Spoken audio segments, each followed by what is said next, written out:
tí ọ̀rọ̀ pé a lè rí owó ná láì dé ọ̀dọ̀ ìjọba, nígbà tí ó di wípé a lè réyàn gbà síṣẹ́ láì dọ́dọ̀ ìjọba, akọ̀wé síjọba gẹ́gẹ́ bí Association of West African Universities. A dúró níbẹ̀, a tún pe àkíyèsí Association of African Universities wípé káwọn náà wá kún wa lọ́wọ́ ká fi bá ìjọba sọ̀rọ̀. Ṣùgbọ́n ṣòkòtò tí ò balẹ̀ ẹlẹ́gbà létí ẹ̀ bá gbà ń mú. Ọ̀tá ní ìgbàgbọ́ wípé ọjọ́ ọ̀la máa dára, torí wípé kò sí tí à ń ṣe lénìí ní Nàìjíríà.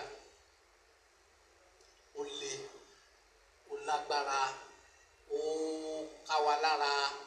Àwọn èèyàn ò róúnjẹ jẹ, àwọn èèyàn ò rówó ra epo, a lè máa kà á tí ò ní níye.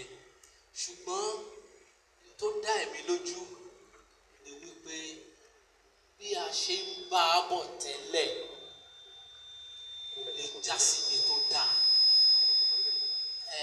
Bóyá àwọn tí wọ́n wá ń ṣiṣẹ́ lórí pé kó dáa tí wọ́n ń ṣe yìí, irú ẹ̀mí wo ni wọ́n fi ń ṣiṣẹ́ yẹn lókù.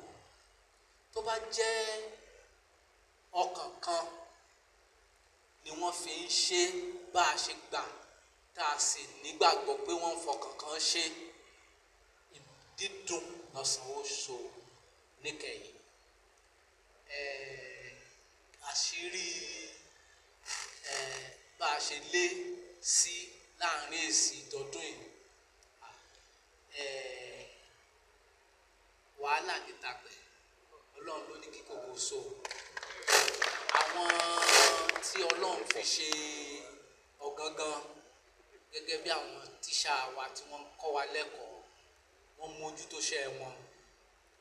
Àwọn ọmọ iléèwé, àwọn náà mójútó ṣẹ́ wọn. Bàtà rẹ̀ á dún kó ká tí ó bá kàwé rẹ̀. Bàtà rẹ̀ á dún kó ká. Gbogbo àwọn tó mú first class wọ́n kàwé, kò sí Àbújá náà. Ẹ ṣé.